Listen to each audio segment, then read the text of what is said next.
오늘의 말씀은 고린도전서 2장 10절로 11절의 말씀. 제가 가진 성경 신약 265페이지에 기록되어져 있습니다. 고린도전서 2장 10절로 11절의 말씀. 제가 받들어 봉독합니다. 오직 하나님이 성령으로 이것을 우리에게 보이셨으니 성령은 모든 것 곧 하나님의 깊은 것까지도 통달하시느니라. 사람의 일을 사람의 속에 있는 영 외에 누가 알리오? 이와 같이 하나님의 일도 하나님의 영 외에는 아무도 알지 못하느니라. 아멘. 오늘의 말씀의 제목은 사랑의 표현이라는 말씀의 제목으로 여러분과 나누고자 합니다. 영국에는 유명한 찬송가들이 많습니다. 찬송 작가들이 많은데 윌리엄 카우퍼라는 이 작가는 32살이 되었을 때 인생이 너무나 고통스럽고 슬프다는 느낌을 받은 나머지 이런 인생을 살아니 차라리 인생을 그만두는 편이 조금은 더 편안하고 내 인생에 유익하겠다라는 생각이 들어 그러한 결론을 내리고 인생을 포기하려 했습니다. 그래서 그는 강가에 뛰어내릴 작정으로 마부에게 테임즈 강을 가자고 말했습니다. 그런데 이 청년의 표정을 수상하게 여긴 이 마부는 청년을 내려놓고는 그를 지켜보고 있다가 그가 강에 투신하려는 순간 붙잡았다고 하죠. 그리고 이 청년에게 이렇게 격려하며 돌아갔다고 합니다. 앞길이 창창한 청년이 이런 일을 하면 어떻게 합니까? 그 용기를 가지고 바로 서시길 바랍니다. 그 마부 때문에 그의 첫 번째 계획은 실패로 돌아가죠. 그는 집에 돌아오자마자 다시 음독 자살을 시도하려고 했습니다. 그러나 그 이웃에 사는 이 사람이 우연히 그의 집을 방문하였다가 그가 숨을 쉬고 있지 않는 모습을 발견하고는 해독제를 먹여 살려놨죠. 그래서 두 번의 자살 시도도 실패하는 그는 이래서는 내가 죽을 수 없겠구나 싶었는지 이번에는 면도날을 가지고 손목의 동맥을 끊고자 했었습니다. 그러나 그 순간 놀랍게도 면도날이 부러지는 바람에 세 번째 자살도 실패하게 되죠. 그래도 그는 포기하지 않고 이 네 번째는 꼭 성공하리란 마음으로 목을 매달았다고 합니다. 그런데 목을 매단 순간 또 이웃집 사람이 와서 매달려 있는 그를 발견하고 끈을 풀어 병원에 데려가 그는 결국 살았습니다. 그는 병원에서 어렴풋하게 나는 죽을 수 없는 운명이구나 라는 생각을 했다고 합니다. 그러나 그의 정신적인 상태는 이루 말할 수 없는 피폐해져 있는 상태였어 정신병 징후에 시달리고 있었으며 정신적으로 매우 큰 고통을 겪고 있는 상태였다고 하죠. 그렇지만 그를 사랑하였던 이웃들의 배려와 손길을 통하여 교회로 그는 초청받게 되었고 이때 복음을 받아들이며 주님을 영접하여서 주님을 의지하는 삶을 살기 시작하였다고 합니다. 4번이나 자살을 시도하려던 그는 하나님을 만나고 나서 큰 변화를 겪고 그때 가장 많은 도움을 주셨던 분, 나 같은 죄인을 살리시인이라는 찬송가를 작사했던 뉴턴 목사님을 만나게 되었습니다. 존 뉴턴은 그의 친구가 되어 늘 신앙적인 대화를 나누었고 상담해주며 격려하여 그의 믿음을 북돋아 주었습니다. 그런데 그에게도 목사님처럼 이 시적인 재능이 있었다라는 것을 발견하게 되죠. 자기를 양육해준 목사님을 따라 그도 자기를 구원해주신 예수 그리스도를 하나님을 위한 찬송을 쓰기 위해 노력하게 됩니다. 그래서 그에게서부터 쓰여진 찬송시 중에 찬송가가 되어 전 사람에게 불리고 있는 곡은 무려 67곡에 달한다고 합니다. 그 중에 우리 찬송가에 3곡에 있는데 그 찬송가 중 하나가 바로 190장 샘물과 같은 보혈이라는 찬송이죠. 그가 쓴 찬송시 중 그가 죽지도 못하고 다시 살아난 자리에서 복음을 듣고 예수님을 영접할 때 쓴 찬송가가 있는데 그것은 바로 80장인 주 하나님 크신 능력이라는 찬송가입니다.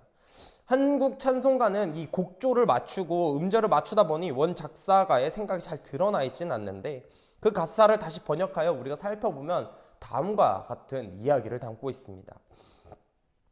하나님은 신기한 방법으로 섭리하시는도다. 그분은 경이롭게 일하시니 바다에 그분의 발자취를 남기며 폭풍을 위로 걸어가시는도다. 저 깊고 깊은 생각 위에 내가 알 수 없는 신묘한 기술로서 자신의 밝은 계획을 높이 세우고 그분의 주권적인 뜻을 이루시는도다. 내 부족한 판단으로 주를 판단치 말지니 은혜로우신 그 주님을 의뢰할지라. 그분의 오묘한 섭리 뒤에 자신의 미소 짓는 얼굴을 숨기시는도다. 그에게 있어서 사랑의 표현은 자신의 여러 번의 자살 시도의 끝이 아닌 하나님의 사랑으로서 자신의 능력을 찬송의 작사를 하는 능력으로 표현되었습니다. 사랑은 어떠한 모습이든 간 우리에게 표현되고 발현되어지게 마련입니다. 그 과정과 그 모습은 각기 다를 수 있으나 오늘의 말씀에 등장하는 이 인물처럼 그 모습이 선한 능력으로 결과를 도래할 수 있는 것처럼 말이죠. 우리도 여러 가지 표현들을 들으며 살아갑니다. 어떤 이들에게는 사랑의 표현을, 어떤 이들에게는 질투와 시기의 표현을. 오늘은 우리의 말씀, 이 오늘의 본문의 말씀을 통해서 과연 우리가 어떠한 사랑의 표현을 받고 있는지, 그리고 그 받은 표현을 어떻게 전하고 살아가야 되는지를 대해서 여러분과 이야기를 나누고자 합니다.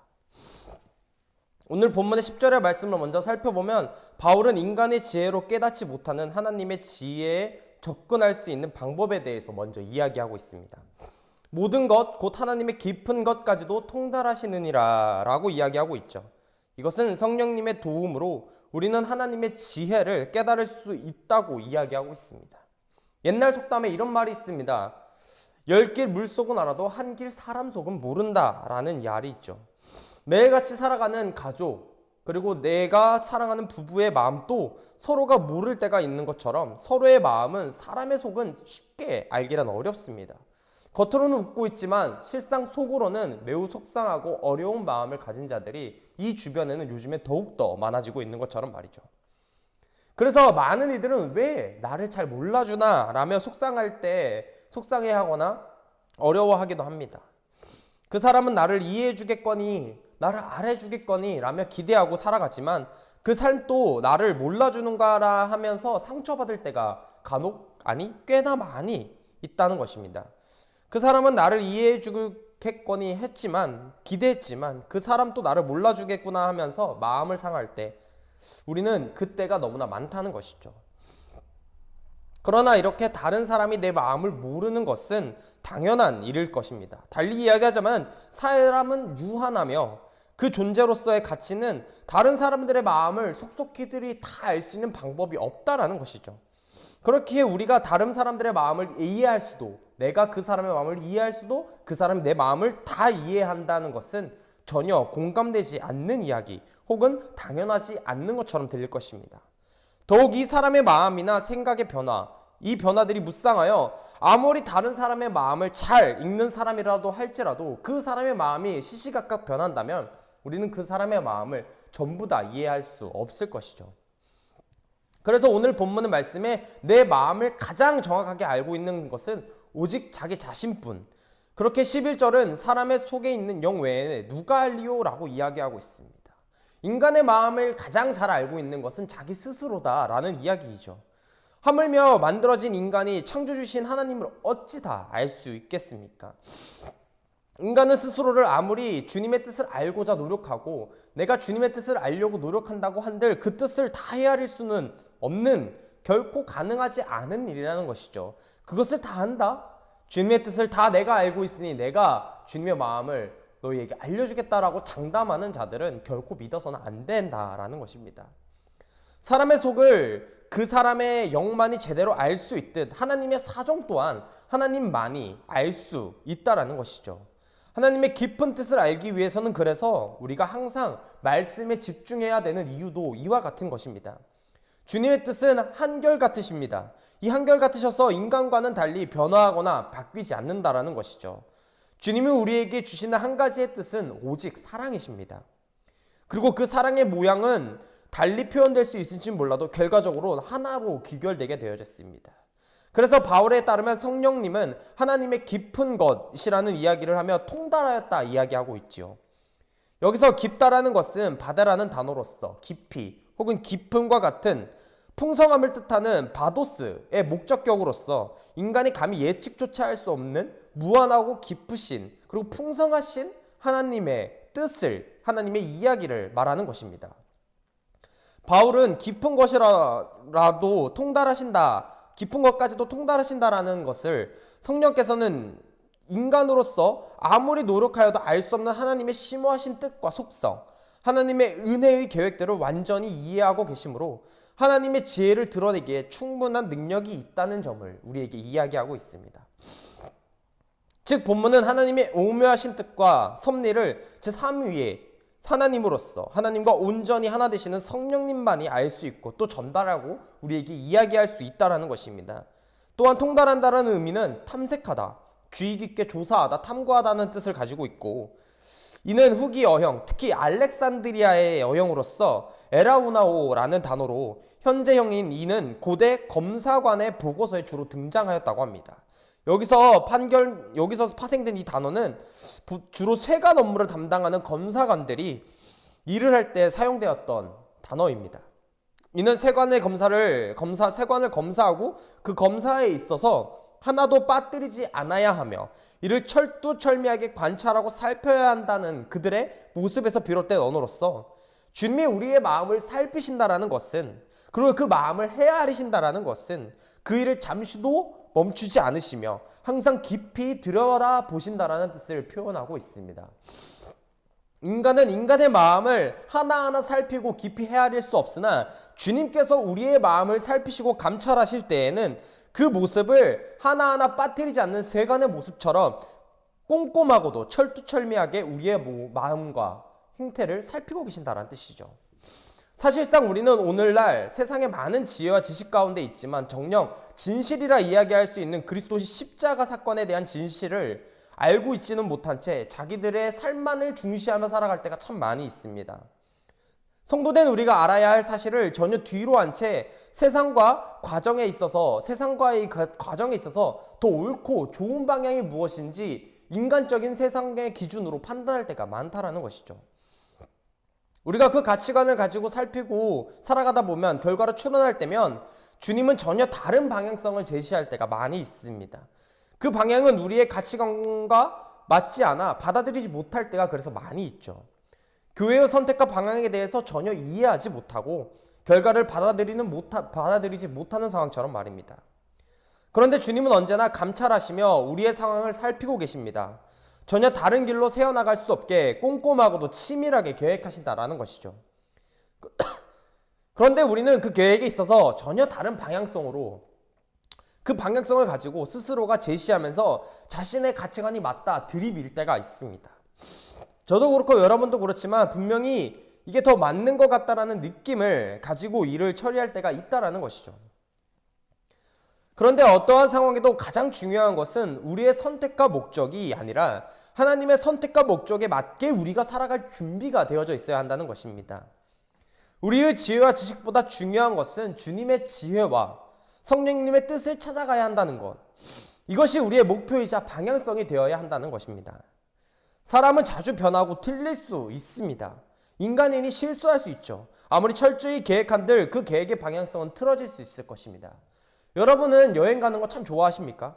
저는 여행을 떠나는 걸 너무 좋아하고 여행을 떠나기 이전에 계획을 먼저 짜는 걸 너무 좋아합니다.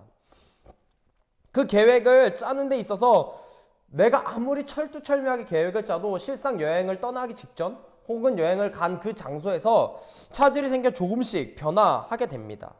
모든 것을 완벽하게 계획하는 것이란 쉽지 않은 일이겠죠.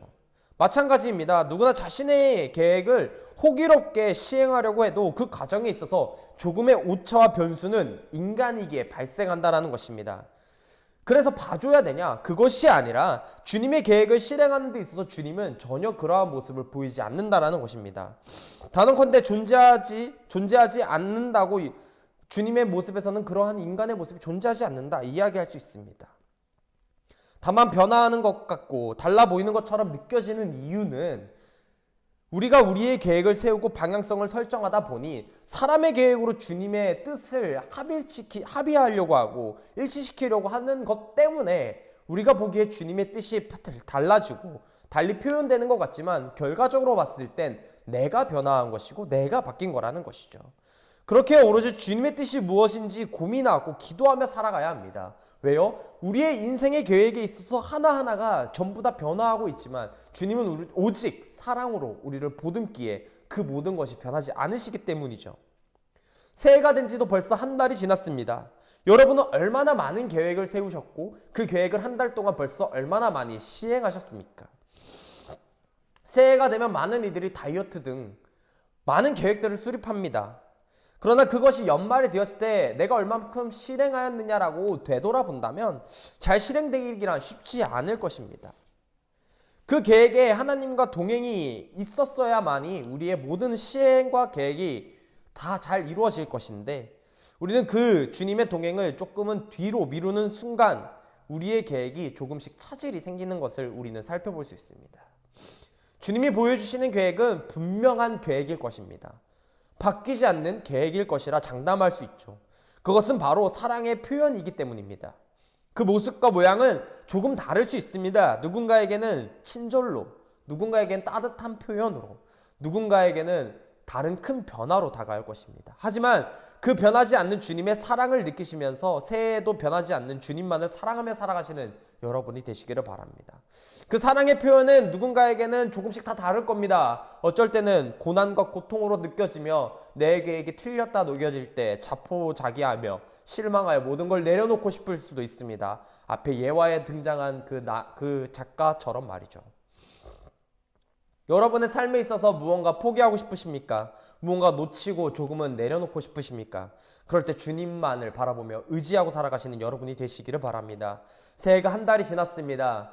계획하고자 했던 일들을 차츰차츰 시행하는 여러분들에게 있어서 포기하고 싶은 어려움이 찾아오거든 변하지 않는 주님의 사랑으로 우리를 이끄시는 주님을 언제나 의지하며 나아가시는 여러분이 되시기를 바랍니다. 주님은 우리에게 언제나 사랑을 표현하고 계시기 때문이죠.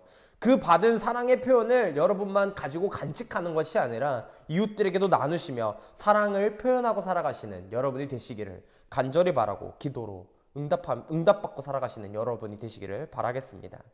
다 같이 주기도문 하시겠습니다. 하늘에 계신 우리 아버지여, 이름이 거룩히 여김을 받으시오며 나라가 임하옵시며 뜻이 하늘에서 이루어진 것 같이 땅에서도 이루어지이다.